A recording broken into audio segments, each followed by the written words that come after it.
This is called the ontological argument, and every philosopher has a moment in which he thinks this argument is logically sound. But wait, no, that's not right. Or is it? Where am I? A person in the comments of my recent one-shot on basic logic told me that they believed the modal ontological argument, and another one that I will not be covering today, constitutes a good argument for the existence of God. As it happens, I found a video using the same formulation this person told me to check out from an apologetics YouTuber named Inspiring Philosophy. It's a little older than what I normally cover, however, given he hasn't seemed to renounce the video in any way, I think it's still a fair target. The video essentially presents the following syllogism. Premise 1. It is possible that God exists. Premise 2. If it is possible that God exists, then God exists in some possible worlds. Premise 3. If God exists in some possible worlds, then God exists in all possible worlds. Premise 4. If God exists in all possible worlds, then God exists in the actual world. And premise 5. If God exists in the actual world, then God exists. I'll also play him defining possible worlds before I give my response. First, you should understand that when philosophers say a possible world, they mean a hypothetical situation. It is generally a way for philosophers to test an idea to see if it's logical by asking, could it exist in a possible world like ours? With this in mind, the syllogism could be rewritten as 1. It is hypothetically possible that God exists. 2. Therefore, we can imagine universes where God exists. 3. Therefore, all hypothetical universes have to have them, and if you fail to include him, he busts through the wall like this is Blazing Saddles, I guess. Throw out your hands, stick out your tush, hands on your hips, give 'em a push.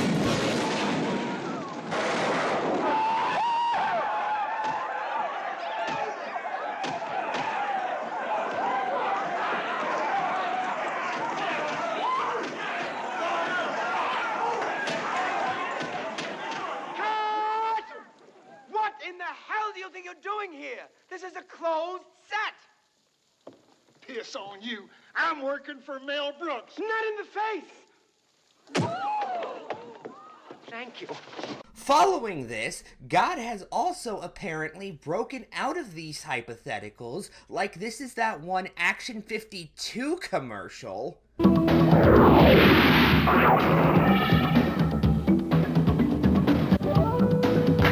I say, dear chap, shouldn't you go on a diet? Are you talking to me? Maybe if these guys would make these holes bigger, I could fit easier, know what I'm saying? Hey, man, I'll help you out. No, Aries, no.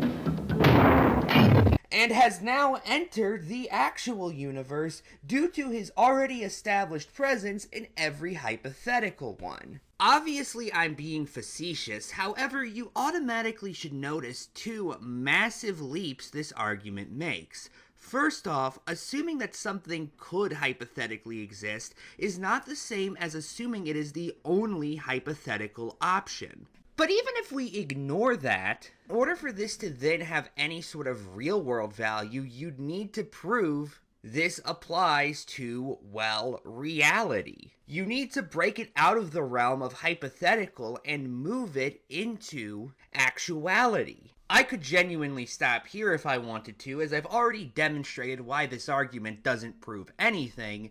However, I figured I'll include a few more details. You see, he goes on to say there are three types of beings, and I'm just going to let this play out. Now, there are three ways to define a being or an entity in the ontological argument. An entity can either be impossible, which means it exists in no possible worlds. An example would be a square circle. An entity can be contingent, which means it exists in some possible worlds, like a unicorn. A unicorn could exist in some possible worlds, but not in others.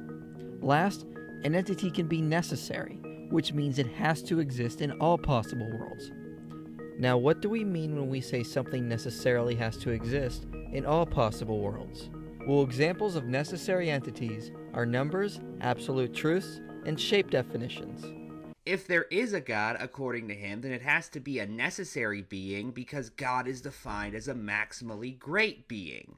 and being a necessary being is superior to not being one. So when we talk of God in this argument, we are saying that if he exists, he would have to be a necessary entity, because God is defined as a maximally great being, and a maximally great being is defined as a being that possesses all qualities that are better to have, which we define as great-making properties.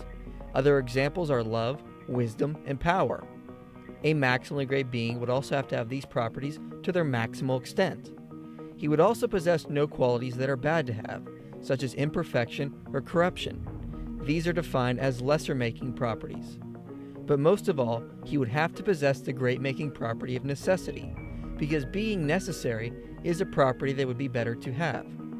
Now, looking back at the terms we defined earlier, if God was contingent, he wouldn't be maximally great, because he would only exist in some worlds, and would be less than great than if he existed in all worlds.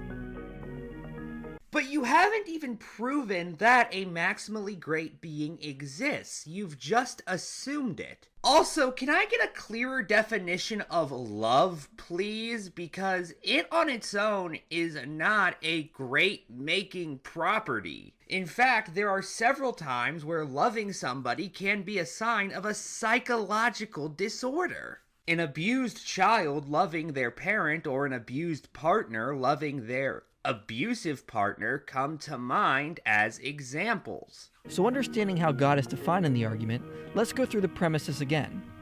Premise 1. It is possible that God, a maximally great and necessary being, exists. Premise 2.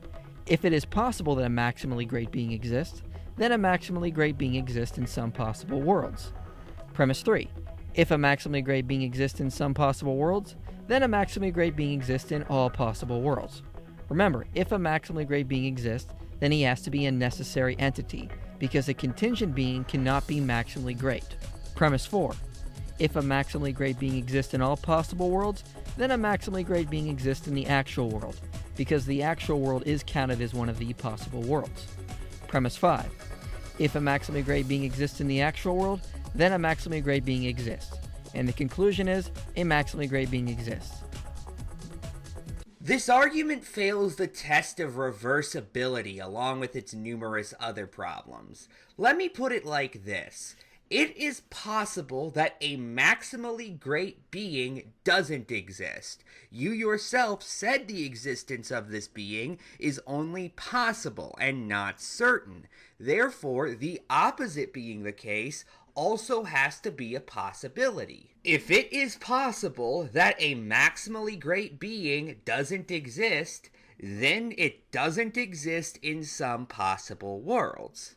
Given that only existing in some worlds is not nearly as great as existing in all of them, therefore we have to conclude that a maximally great being doesn't exist in all possible worlds. Since we can't imagine a single world where a maximally great being exists, we can assume that it doesn't exist in this world either, and therefore God isn't real. You see the problem here, right? Just by reversing the first premise, I created essentially the same argument for atheism. Now, it's not an amazing argument or anything. It's not one I personally would use when trying to convince somebody of the atheist worldview. However, it is essentially what you're arguing, except from the opposite direction. Now, I did manage to find a video of him discussing the objection I just made, so we'll play that real quick. Now, the fifth way is to try to do a reverse ontological argument, starting with premise 1 saying, it is possible that a maximally great being does not exist, then following with the other 4 premises and concluding that a maximally great being does not exist. Notice the change in wording from does not exist in the premises to is impossible in the conclusion, even though that isn't really the point. Now, he might be responding to a different formulation than the one I just gave, albeit he doesn't name who he's responding to, so I'm left to guess. However, the conclusion doesn't follow from the premises because you changed the wording. It's not so much that it's impossible a maximally great being exists, so much as that it's possible one does not. And those are very different statements. Which seems logical at first, but the problem is in premise 2, because we need to remember that the idea of a maximally great being has not been shown to be incoherent. Therefore, the idea is coherent and doesn't contain any logical absurdities. Therefore, a maximally great being isn't impossible and can exist in some possible worlds. Sure, but the idea of a universe existing without one is also not logically incoherent. Therefore, there can be possible worlds where one doesn't exist, but that creates another contradiction. Because if one doesn't exist in one possible world, how could it be maximally great? So if it is possible that a maximally great being doesn't exist in some possible worlds, then he has to be shown to be logically absurd before you finish premise 2. No, you need to provide a reason to believe that such a being is a fundamental aspect of existence. So does it feel convincing? Well, not really. But when it boils down, it's not a matter of how you feel. What matters is what is logically coherent.